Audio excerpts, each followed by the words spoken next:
Good morning, everyone. Happy Friday. Today's procurement professional group topic is debunking the myths around supplier diversity. Before we get started, I would like to take a moment to go over a few housekeeping items. My name is Marco, and I will be the webinar organizer for today. We want to make sure today's presentation is extremely valuable for you, so we ask that you submit all questions by clicking on the question button in the control panel and typing your question. Now, for our speakers today, we have Veronica Cookule and Vaughn Johnson. Veronica Cookule established her consulting firm in 2003 and her DBA's Ewell Construction and Consulting Group in 2015. Having recently transitioned from Kent State University, where she had held the role as Supplier Diversity Program Manager for about 10 years, she now devotes her expertise full-time to her firm. Welcome, Veronica. Thank you. Vaughn Johnson is the director of the Minority Business Assistance Center, a mouthful, for short, it's MBAC, at the Urban League of Greater Cleveland. Vaughn provides leadership, strategic oversight, and vision necessary to ensure best practices in the delivery of business solutions.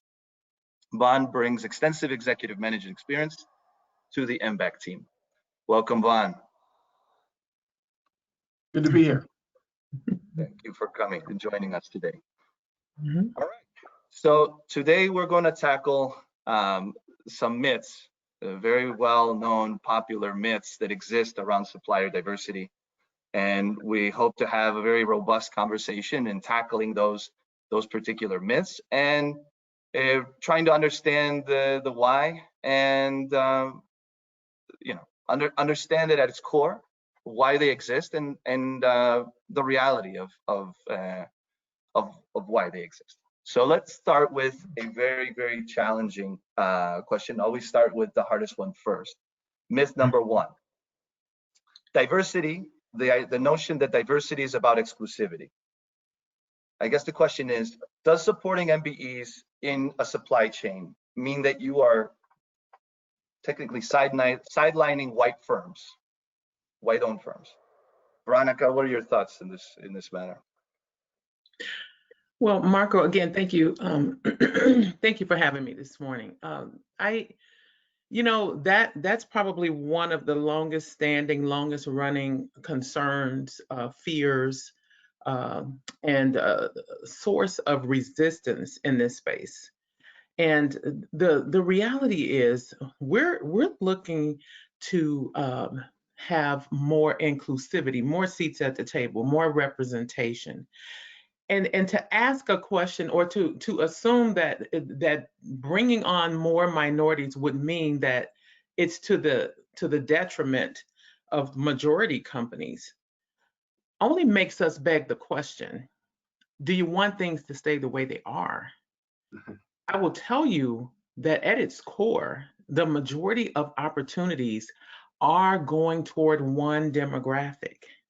Now, while we have made some inroads in inclusion, and I'm seeing numbers go up, I'm seeing opportunities, but I can still tell you that we are still very much in the red, which is why I'm wearing red today. We're still very much in the red when it comes to inclusion. So if you're saying that we shouldn't bring on more minorities because that means that we're going to be expiring our majority companies, you're saying that it's okay that we continue to have 99.5% of our entire spend in one demographic. And how can anyone sleep at night with that? The truth of the matter is there is room at the table. There's room at the table for us all.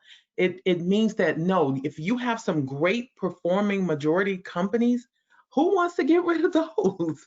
Of course you want to keep those wonderful performing majority companies, but you also want to make room for diversity. I mean, if we continue to look to the same suppliers all the time for the same things without ever looking to see a diversity of contribution, of thought, and of performance and skill, value, and you name it, if you're not continuing to stir the waters, you don't know what you're missing out on.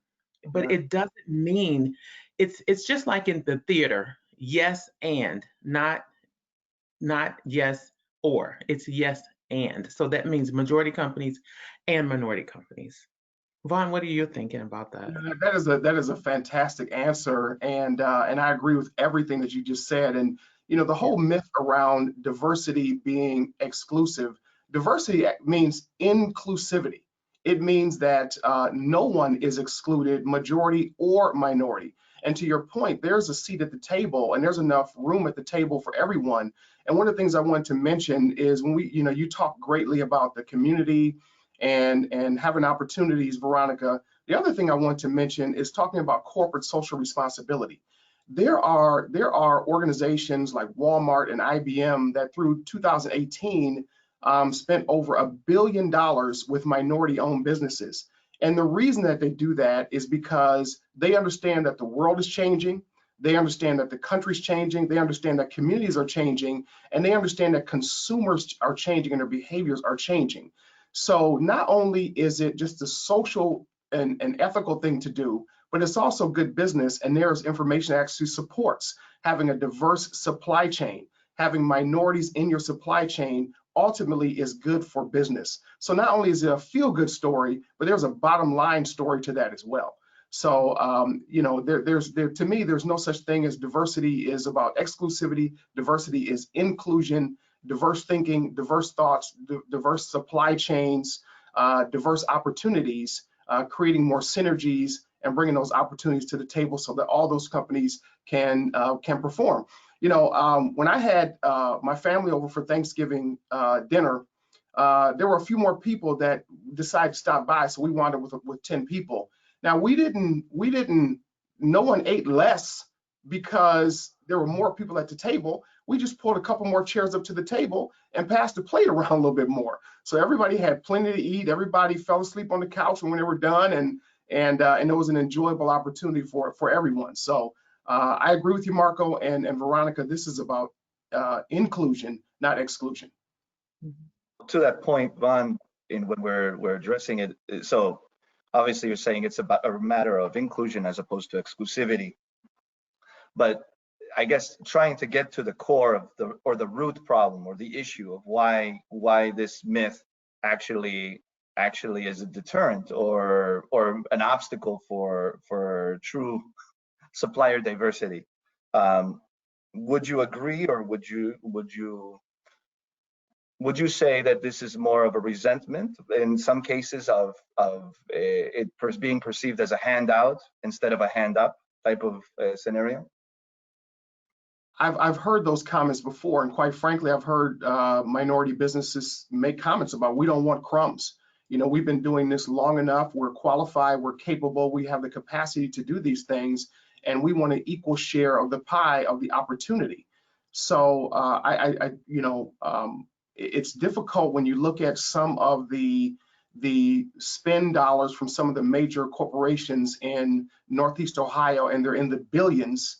And then you look at the minority share and it's in the minute millions.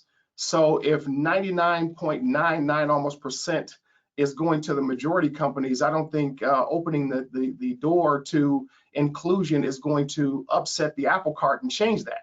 As I just mentioned, with Walmart and IBM, they're spending $1 billion each on minority suppliers, and it has not impacted their majority suppliers at all. They just brought another seat to the table for those companies to take advantage of. Right. Your thoughts, Veronica? And so I'm off on another tangent. My mind just went somewhere else when Vaughn said that. What question am I answering again? Which one? I don't want to go off on that tangent. Let me get back focused, because Vaughn had going somewhere. No, it's great. The question was, do you think that myth number one, the one that we're tackling, it derives from a sense of resentment that when diversity is brought to the table as a construct, as something that's being proposed to, let's say, leadership in a corporation or an entity, do you feel that there's a form of resentment because it feels more like it's a handout instead of a hand up, or the whole argument between equity and equality? And you're speaking on behalf of the minority supplier? No, I'm actually speaking for resentment from the perspective of the white-owned firm. I see. Well, if left alone, we wouldn't have inclusion the way we have inclusion. historically, in the history of this country even, and where we've come from, and how far removed we are away from even voting, or even how far minorities and women are removed from many of the opportunities that we all enjoy today as American citizens. The reason we have supplier diversity programs, and the reason we have initiatives and programs, that's another topic and probably another show, Marco, but I believe that supplier diversity has to be a strategy with SMART goals and with full intentions and deliverables. And without supplier diversity strategies, without the third-party certification programs that take place, without all of these measures that we have with the ecosystems of the Greater Cleveland Partnership, and you name it, Jumpstart, all these in the ecosystem that's helping to promote inclusivity and promote this parity among these suppliers. Without that, we would still be, I would say, far behind where we are today. We're still nowhere near where we need to be, but we wouldn't have made these inroads without it. So then you would have to ask the question, why is it that we are still here today having the conversation, trying to convince corporates that we need to level the playing field? That there are myths around these things. There are myths about the abilities or the inabilities or the costs, and I'm sure you're going to get to some of those questions, because that you kind of have to if you're talking about this issue. Why are we still here? And why do they, and why is it that if it weren't for, and Vaughn mentioned brand, he mentioned Walmart, he mentioned some of those that are spending billions with minorities, but without social responsibility and your brand risking being tarnished, post George Floyd, post the pandemic that is the racial pandemic, right? Post these things, without that, we wouldn't see as much of a stir that we're seeing now in the inclusion space. People don't want to be known for being exclusive. Have we woken up? Have we woken up to realize that we have been? Studies show that when minority-owned companies are able to grow and scale, they tend to have an economic impact in the communities they serve. Why? Because they're hiring more other people of color. Those people of color are also spending their monies in those communities. We're having an economic footprint. And this is what makes the world go round. This is what makes our communities thrive. So I think that it's a myth, but it's also a necessity, because without us, or without there being laws and goals and directives and pushbacks from suppliers saying, hey, if you're not doing business with minorities, and if you can't show us where you're doing that, we're going to take our money somewhere else, because we value that. We have key values. Without those things, I don't know. I'm not so sure we would be having even the little inclusion that we have today. And I call it little because Vaughn mentioned the trillions and trillions of dollars that are spent, and the impact that we can realize that in the minority space. Absolutely. Well, let's tackle myth number 2. Diversity is about lower. That was just number 1. Let's go with number 2. Diversity is about lowering standards. So what does that mean? Do you have to lower your standards and expectations to buy from diverse businesses? Vaughn, what are your thoughts? First of all, when I hear that diversity is about lowering standards, who came up with that? I mean, where did that come from? Who started that rumor, that urban legend, that diversity is about lowering standards? I mean, I don't even like the way that sounds, because I work with minority-owned businesses literally every day of my life, every day in this current role. And I work with some of the top firms, architectural firms, engineering firms, financial firms, accounting firms, professional services, clinicians, or whatever, and none of them have lowered their standards to be part of the ecosystems that they're in those respective industries. Additionally, one of the things that I do at the Minority Business Assistance Center is to assist businesses with becoming certified. And there are several certifications that we work with, but the primary one is the Minority Business Enterprise Certification, or MBE.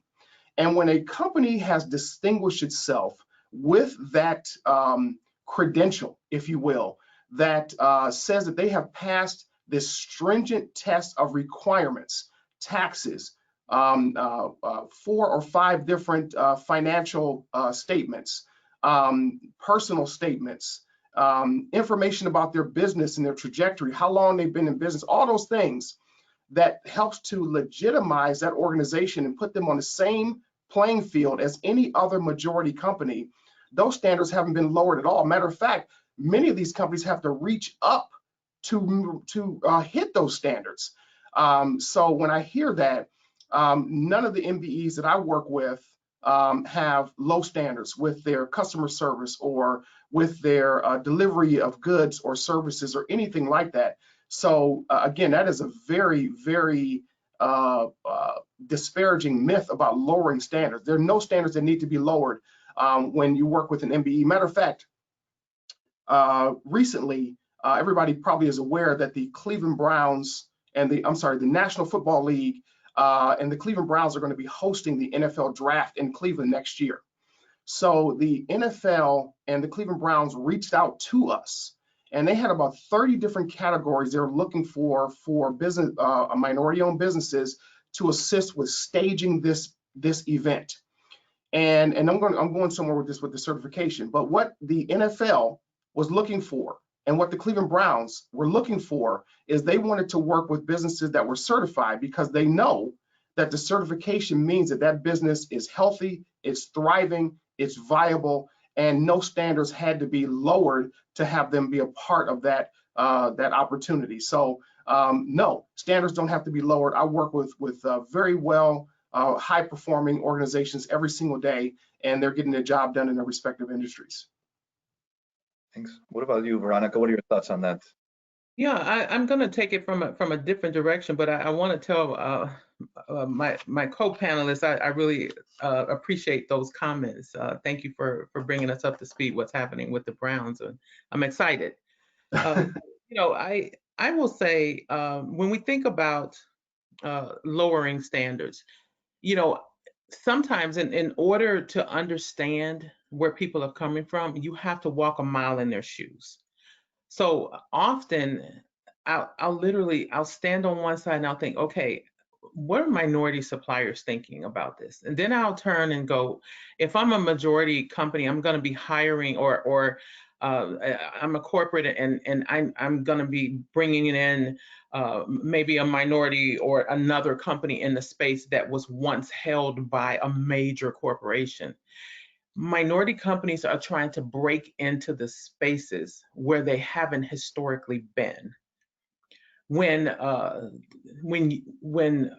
larger company that's had the backing, the financial stability, the training, the historical supports, the practice, I think the assumption is that majority companies make no mistakes, not even one. That they perform optimally across the board, never having dropped the ball.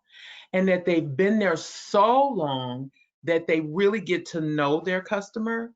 They know what the customer likes, they know what the customer doesn't like, they know how they like, they know the lay of the land. They know how to find it. You know, they've got 50 locations. They've been to all of them. They've met the people. They've built relationships. And so I began to think about this, and then I understood. It's that because when you bring on a new supplier, they don't know any of those things. And I wonder why haven't had the opportunity to know those things. So it would appear as if standards are being lowered. When you bring someone in new for the first time, I don't care if it's a majority or a minority company, you've got some learning to do, right? It's a trial and error. You're gonna make some mistakes as you grow and scale with that company. You have to build those relationships. You don't come in the door knowing those relationships. Mm-hmm. So I began to think about that, and then I realized it's the appearance of lowering standards because you're not giving the minority company the opportunity to make those common mistakes, to come in and try to blaze their trail, build their relationships, and, and work within that system and get to know how you like things done. So is it really a lowering of standards, or is it that this is a new person in that space? If you just coupled this, Marco, with your first question about whether or not bringing on a minority company would be to the exclusion of a majority company, then don't do that. Break up the contract, right? Allow more than one company to come in and work in that space and build relationships and synergies on both sides of the house. And I'll tell you, you'll get the best of both worlds. So what's happening if we do that? Everybody's still at the table, right? You're still there. No, that's a great point, Veronica. And I guess it leads right, say it's a great segue into myth number 3, which is a matter of capacity. And as you talk about breaking up contracts, this might be a solution for some. The myth being small and mid-sized suppliers can't handle our volume. So is the question, is it a matter of, is it true, or does it depend? And I guess I'll pose that question to you. Yeah.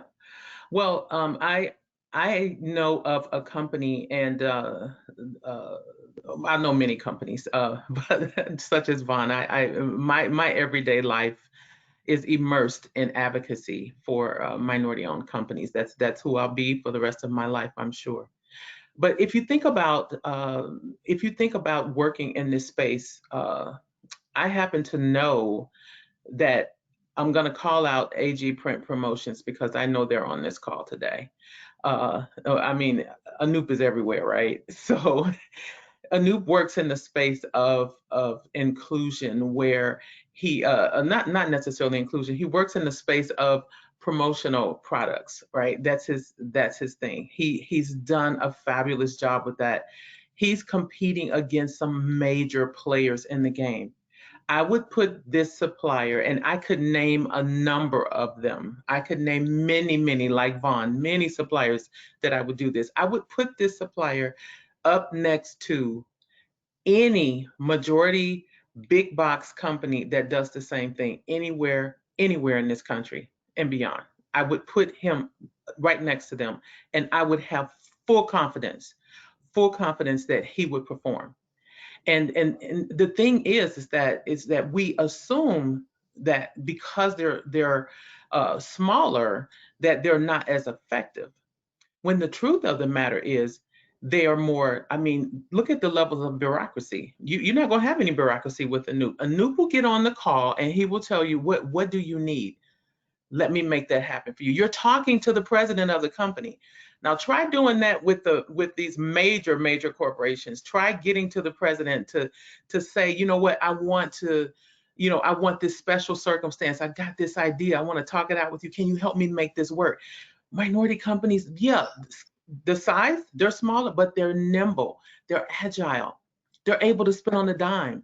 The bureaucracy is low. You're able to get more of what you need. This is the value of diverse suppliers.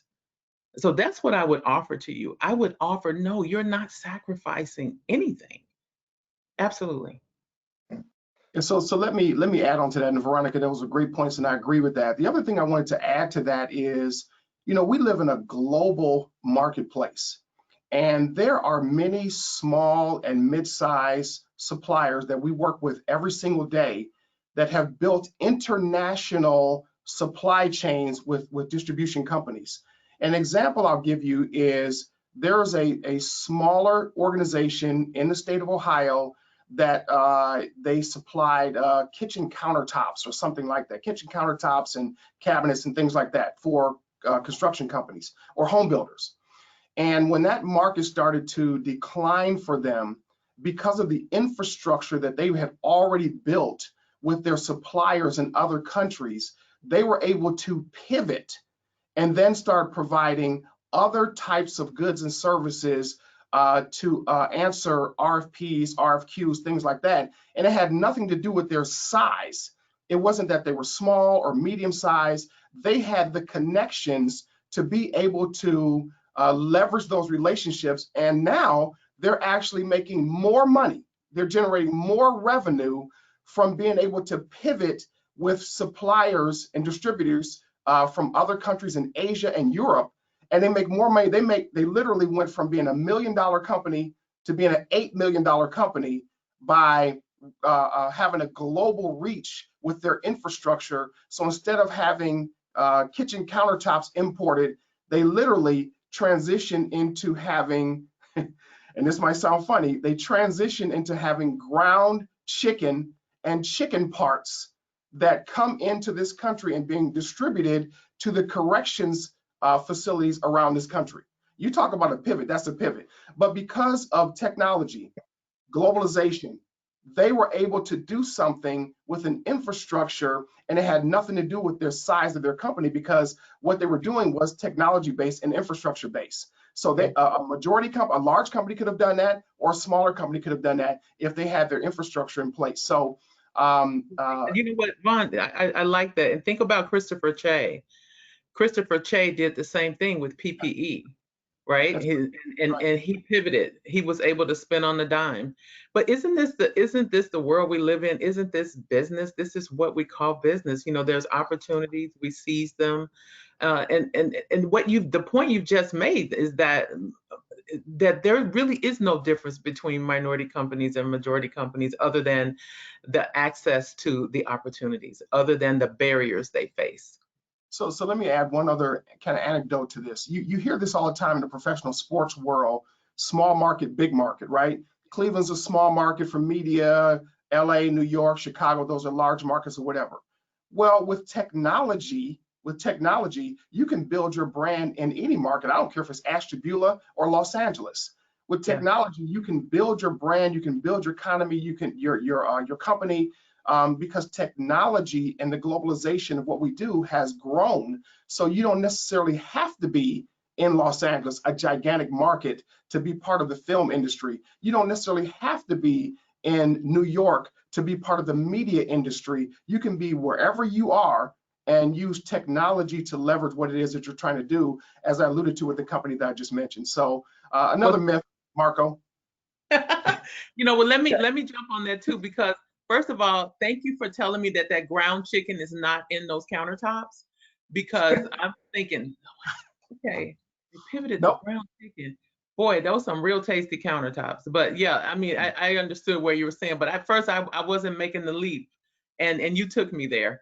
But what you're also talking about, Vaughn, and you just didn't say it, I'm sure you probably were going to say it later, but that post-COVID or during COVID, where we are now, this is a testament to what Vaughn is saying.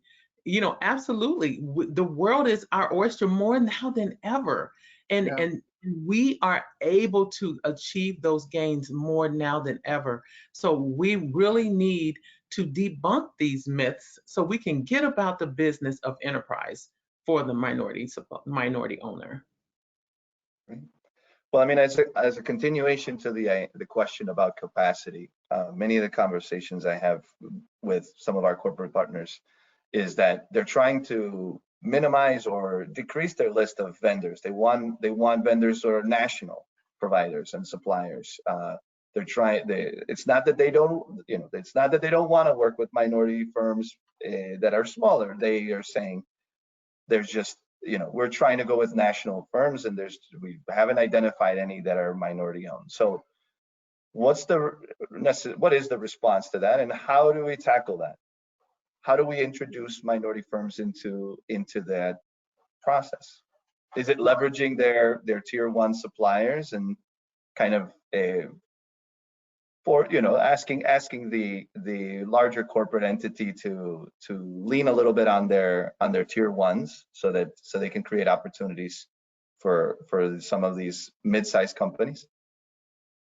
Marco, it's that, and there's some other elements to that as well. And we do hear that. And me being a former chief executive of different banking institutions, a lot of times in my management of that organization, I'm just looking at a spreadsheet.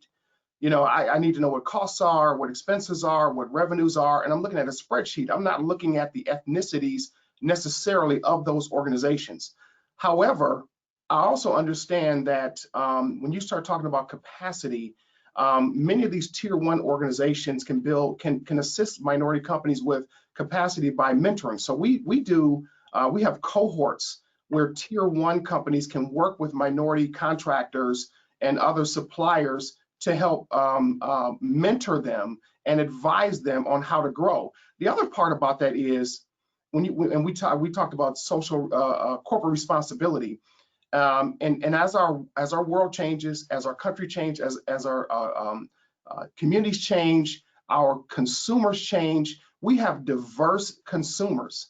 It is necessary for any company, large or small, that you have to be able to evolve with your consumers as well. It doesn't matter if some large company is the only one that can supply 1 million Barbie dolls every month to all the toy stores around the globe. The bottom line is that Mattel realized that they need to have Barbie dolls in all shapes, sizes, and colors, and you need to have companies that can do the same thing, but maybe those companies need what's called maybe a boost, or maybe they need an opportunity to grow that capacity. It's kind of the chicken or the egg. You don't have the capacity, so you can't get the contract. Well, I don't get the contract because I don't have the capacity. Well, at some point, even those larger companies were smaller at some point, and someone gave them the opportunities for them to grow.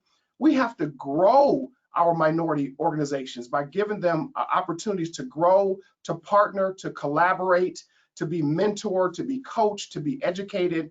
Now, we do a lot of that stuff in my office in terms of educating and things like that, but it still rests on those tier one companies to create that type of culture that they want the inclusion, they want those companies to grow, and they want those companies to do well because their consumers are changing and evolving as well. And Veronica, I'd love to hear your thoughts on this because I saw your wheels turning as I was talking. Man, I was just thinking, I ain't touching that with a 10-foot pole. I mean, Vaughn got it down. Yeah, Okay. no, I have to write and shut my mouth because I'm like, oh, but yep, you're that. And all I was gonna say is I totally agree with Vaughn. Vaughn, you hit the nail on the head. Marco, you bring up a great point, and you alluded to a piece of a solution that I want to pick up, and I want to say this is a yes to every single thing Vaughn said, and also yes to you, Marco. One of the things that has to happen is the cascading of strategies and goals around inclusion. And I don't mean good faith efforts. Let me take a station identification break and tell you how I feel about good faith efforts. Good faith efforts should be thrown out of the window. What is a good faith effort? It is me proving by showing you emails and showing you letters that I sent out, that I sent it to a company, and I'm proving that I sent this, proving that I published it, proving that I reached out, proving that I even asked someone to go ahead and give me a proposal. Nope, didn't work, didn't meet my specifications. Those are my good faith efforts. Now I can go on. Let me also talk about this notion of when we do set goals for inclusion, and we'll get to that cascading in just a second. When we do set goals for inclusion, they should not be the ceiling. Those goals should be the floor. That should be our starting point. There should be no less than this. More pie is pie, as high as you can go, that's great, but no less than this. But what we see is us getting to the penny, maybe a half a cent more, met my goal, I'm done, I've been inclusive, now I can go on and do what it is that I really want to do. And I'm really only doing this because I have to. And quite frankly, Marco, that's where you get that lowering standards from. Dang it, I gotta include a minority. I don't have time to go find, I don't have time to make relationships. I don't know where they are. I'm in an international market. We have a nationwide company. Where are they? In 2017, the Minority Business Development Association did a study on the impact of my U.S. minority businesses to the nation's economy. And in 2017, minority businesses across the country made up $1.4 trillion of economic impact. Minority businesses. Now, I want you to be careful. I know today we're having a conversation that we don't have enough inclusion. So please be mindful of the overall spending in this country when I bring these numbers out. That doesn't mean we have arrived, and it doesn't mean we're there. This is just a really small drip in the bucket. However small, it's impactful to know that minorities have the capacity. I mentioned earlier that when minority-owned businesses are scale and get opportunities, they tend to hire other minorities as well, and it impacts our economic footprint. Well, 909,000 businesses actually generated over 7.2 million opportunities to other minorities in terms of jobs. So we're impacting community, we're creating jobs. Now, fast forward to the cascading of goals. So when a national company is looking for inclusion, and they may not be able to find it at the primary level, and what I mean by that is they may not be able to find one minority company that they believe can supply them nationally. What they can do, if the corporate values inclusion and they believe that this is a part of our overall business strategy, this is imperative, this is our social responsibility, among many other things, then those strategies, those values should be passed on to their primary contract, their primary bids, or those that are getting opportunities from them. So if I'm giving you, or I'm awarding to you an opportunity for a $30 million or $200 million, $1 billion opportunity, I expect that you are also going to be inclusive of minority businesses in your subcontracting. And that subcontractor will be inclusive in their tertiary subcontracting. And that we measure, we value what we measure, and so that if we can measure and track and make sure that we are following up on what we say we hold as a value to us, because we know that these minority companies are also sustaining ours. These are our customers. Vaughn just said it. The customer base has changed. So if we really value this the way we say we do, there will be diversity all over in every direction. So maybe I don't hire a minority or don't award that a contract to a minority-owned company. I can rest assured that whoever I do award it to, a minority-owned company is still going to benefit. Mm-hmm. Mm-hmm. Very good. Thank you. The next myth I think we want to tackle, and this is one I hear unfortunately a lot, is diverse suppliers are expensive. Are minority suppliers more expensive than their counterparts? Vaughn, you smile. You can have that makes me chuckle. That makes me chuckle, and I can tell you firsthand. And again, I work with literally hundreds of businesses every month. There is just no real substantial truth to them being more expensive. Here's what I normally see. What I normally see with minority businesses, because this might, to Veronica's point, this might be their first entry point to bidding on a project. This might be their first opportunity to work with a tier 1 company. This might be their first opportunity to bid on a large, contract or something like that. And typically what I see is their price comes in lower than everybody else's, because they actually believe that that is the only way they're going to get an opportunity, is by lowering their pricing. So I don't normally run into situations where somebody says, well, I bid too much, or they said my prices are too high. This is such a big issue with many minority contractors. We actually have a workshop coming up in early 2021 about pricing and valuing your product or service.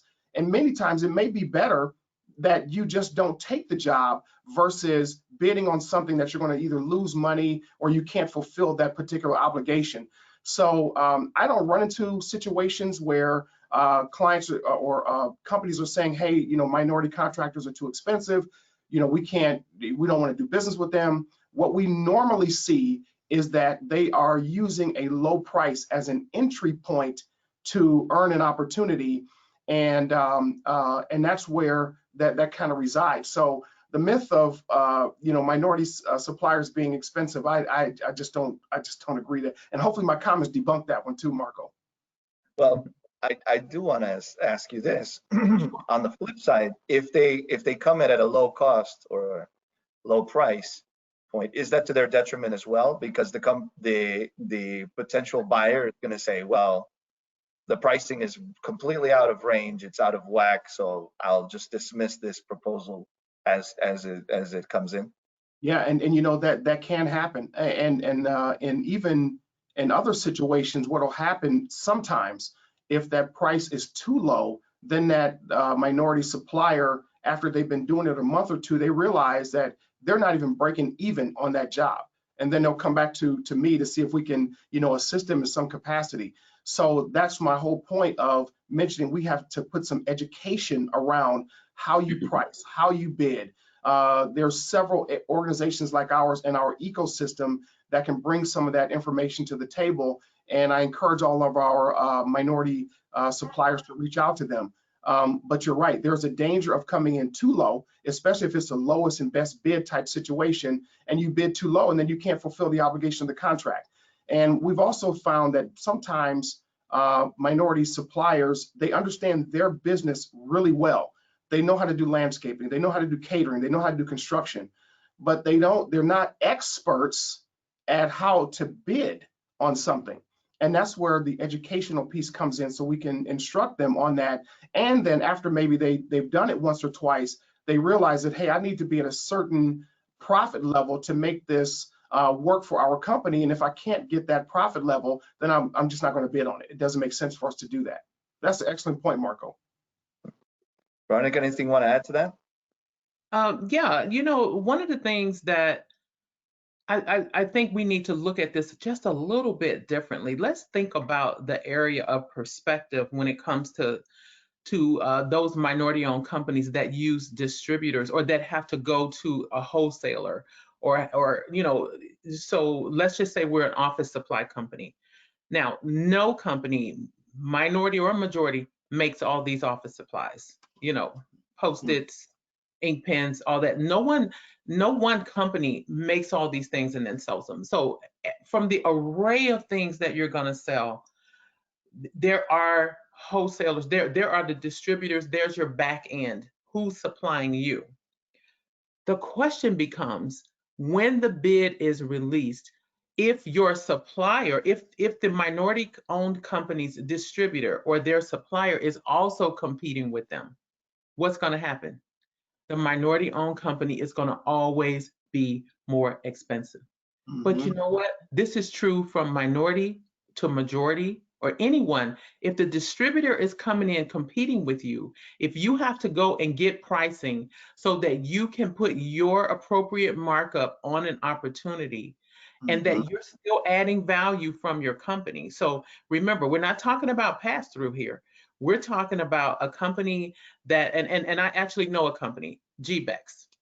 GBEX is an office supply company. So what GBEX does is they actually add so much value to the office supplies that they offer. They take the orders, they do all the customer service, they make sure with the SideQuest and the punch outs on the computer, everything, they actually handle every single piece of that. But they still have to get pricing from their back office. Who's their distributor? Who's supplying them?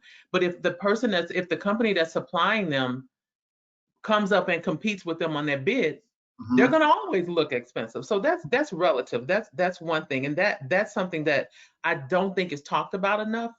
And that when we look at it that way, it impacts the other thing that Vaughn talked about, which is clever, and that is, wow, they bid way too low. They're not marketable.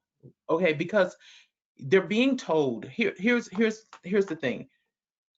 It is costly to bid and bid and bid.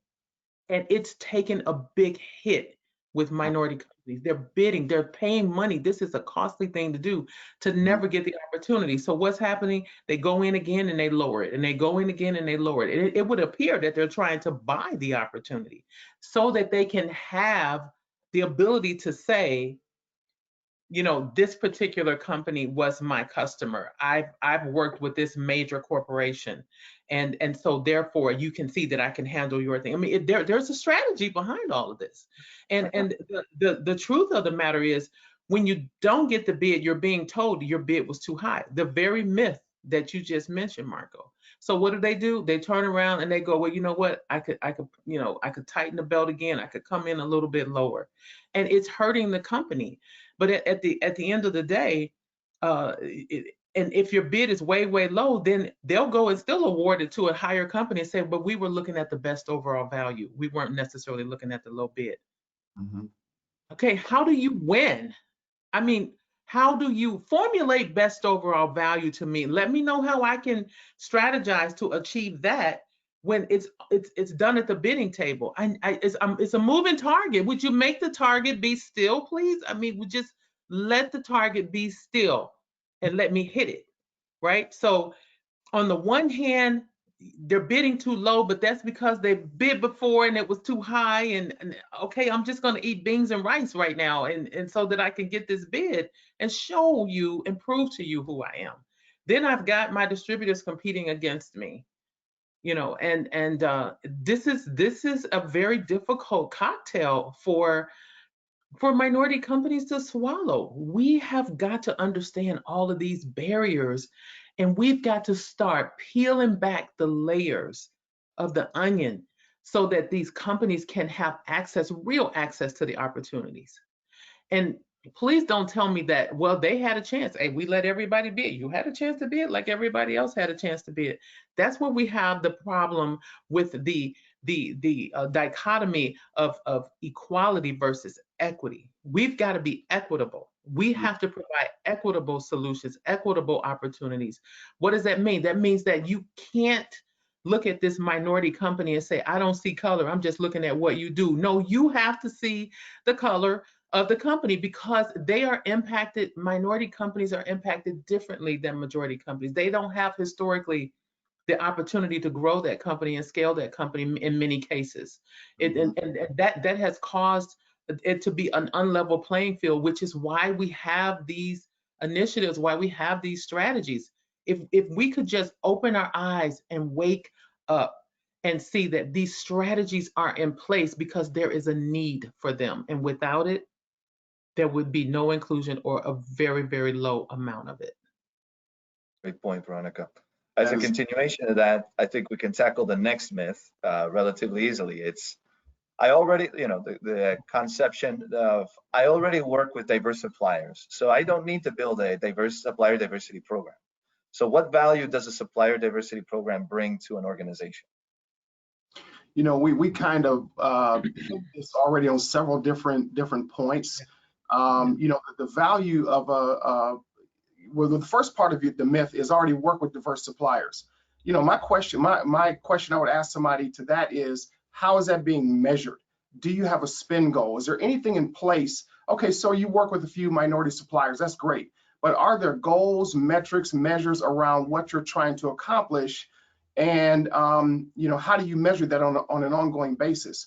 Well, there are many studies that Veronica and I already alluded to that demonstrate and prove that companies that have a formal, robust diversity and inclusion program for their supply chain, as well as their staff, perform better than companies that do not. And I encourage everybody listening to check out that McKinsey study. I believe it was from 2017. And there are metrics and empirical data that simply support that fact. So it's not always just, hey, it's a socially responsible thing to do. It's a feel-good story. It's a kumbaya moment. It is literally a bottom line issue that diversity and inclusion within a company helps that company's profitability, but it also helps that company's sustainability. As we all just alluded to, we're in a global marketplace. Consumers are changing, neighborhoods are changing, the face of your customers are changing. So quite naturally, it has to change. Your company has to evolve with what's going on in the marketplace. And I'd love to hear Veronica. Veronica, I love these expressions on your face because I can almost tell when you're thinking. So don't be a player. I'm don't trying be to not. I keep looking at my image saying, oh my gosh, I'm frowning. No. Keep a focus, please. I agree. As a matter of fact, thank you for reminding me to go back and refresh myself on the McKinsey study again. It's something that you don't just read once. You need to Yep, go back and read it again that's and right. again, just like you would a good book, because it does help us stay woke. I believe, um, if we take a look at the business case for a thriving company, the companies aren't getting out there and if you look at LinkedIn and Indeed, I can count on any given day probably 50 to 100 positions for diversity and inclusion, directors, VPs, you name it. I'm seeing more and more supplier diversity because I believe that this has impacted how we do business and how our businesses are going to be successful. Just like you want you want your team, your workforce to also resemble your customer base. Mhm. People need to see themselves in your company, or it could impact your bottom line. If there's no value in who we are, then why should we support you? We have established a business case for inclusion, which is say that I got a few minority employees, so I don't need any more. I'm just gonna leave that right there. Okay. Let it marinate. Drops mic. How about that? All right, I like that. It was loud. Heard it. So let's transition then to the final myth. Diversity is our procurement department's responsibility.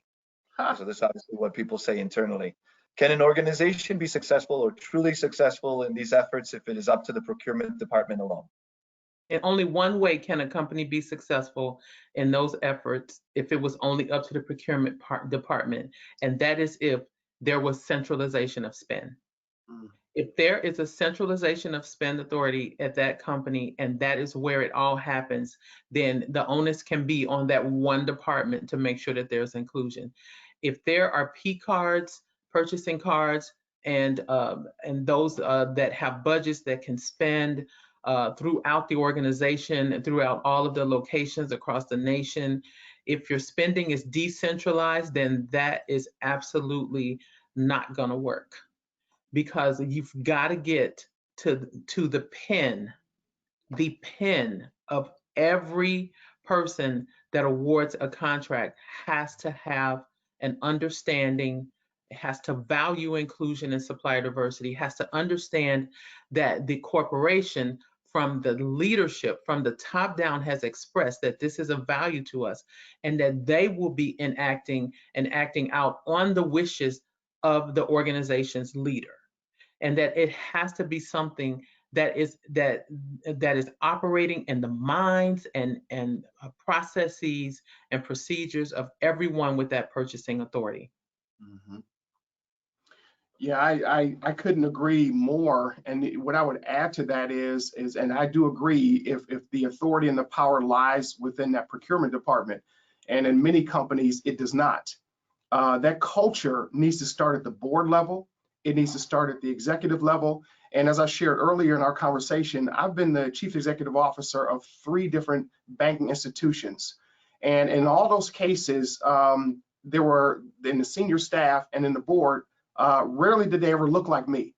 So it took the board of directors and the other executive to simply say, we want to create an opportunity for the best candidate that can lead this organization regardless of color. And then we're going to embrace that and create that culture throughout the organization. The best organizations that I've seen that handle this level of procurement where it needs to be inclusion, there is a culture around inclusion in that department. So those procurement officers are actively seeking out minority contractors and understanding where they are. For example, there's a major corporation right here in Cleveland, Ohio, that is building a very significant project. And they, because of their corporate responsibility, they wanted to make sure they had some inclusion. And again, they reached out to us because some of the contractors that they were looking for or said that they couldn't find, they reached out to us. But my point in all of this, to piggyback on what Veronica was saying, is that has to be a culture. That has to be something that the leaders of the organization have embraced.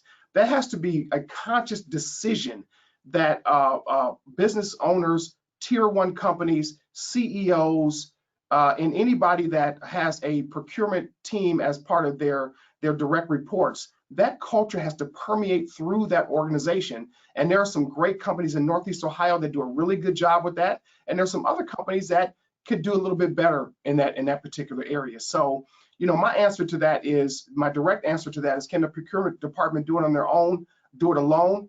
Is typically no, but unless it's under Veronica's case that they've been empowered and have the authority to make those decisions. And that culture still has to reside within that organization overall. So I guess I would follow up with that in saying, yeah, sometimes we have very visible leadership in this region, or even in the nation, that are out there, and they're the first ones to sign up for letters of commitment and proclaim the interest and the desire to a much more equitable approach. But sometimes, for whatever reason, that doesn't equate to significant or broad change, right? Sometimes at least as an outsider looking in, it appears like the procurement team or the supplier diversity head is on their own in that process. So I mean, I guess the question is, in this case, Veronica, you were in that space, you worked in that type of role. What are things that can be put in place to kind of reinforce that these goals are met? I mean, is it an incentive program of sorts, where you incentivize the people in that space, the supply chain managers and everyone else, to kind of meet a certain number, a target, and you know, if they do, at the end of the year, they could be incentivized or receive some kind of incentive? I mean, everybody likes a little something extra. That wouldn't hurt. I have one thing that I've seen in many years, in many of the roles that I've had, and it's one thing that I've heard my colleagues talk about, and this is that when an award is made at the procurement level, we're talking about organizations. Your question was organizations that are being inclusive and that's making that spend. When a contract is awarded, if the awarding of that contract doesn't span a 10-year period, it even if it doesn't go to a minority-owned company, there's still going to be opportunities for the minority-owned company to get it on the next round if it's not a 10-year contract, right? So it could be something as simple as, let's shorten the lifespan of these contracts that we are awarding. Let's break down some of the bid packages. Let's have it, I know sometimes that puts more work on procurement, but even if we change some of the processes, instead of a 5-year contract with 5 one-year renewals, a minority-owned company will have to wait almost half a life of a child to try to get that next contract. Because if you award it for 5 years and then you give 5 one-year renewals that they can go back and renew that contract without putting it up for bid again, these are barriers. These are some of those barriers that my peers have shared with me as well on the inside, at the institutional level, that can be torn down, that could allow access. So there's a number of things: incentivizing second tier spend, not having contracts that are so long. And I'm gonna tell you the one thing that you need to have another show about, and we can talk about it another time: consortia spend. That is eating the lunch of minority-owned suppliers. When you go to these, we're part of this consortia group, and not that these aren't great groups, but we're part of this group, and we don't have to bid if we go and just get a contractor from there, and we don't have time to bid, and sorry, there's no minorities there, and so this is going to be a matter of, well, we need to go to those consortia groups, and we need to make sure that they are filled with minority-owned companies that can be part of that consortia spend. Another topic for another day. Sounds great, Veronica. Well, I think we're at the top of the hour, the end of the hour, and I want to give you both a chance for any closing remarks. Vaughn, I know you have to get going soon, so please, by all means, give us some closing remarks. Yeah, I would, first of all, I just thank you again for allowing me to be here and share some of my thoughts with you and with Veronica and all the folks on the call. I would just say in closing, just to stay encouraged. Things are changing. You know, this conversation we're having is part of the indication that things are changing and evolving. And stay close to people like Marco and Veronica and myself for opportunities for education, for information, so that we can help grow these businesses, so that procurement officers will know that these 6 or 7 myths that we went over there's really no basis to them.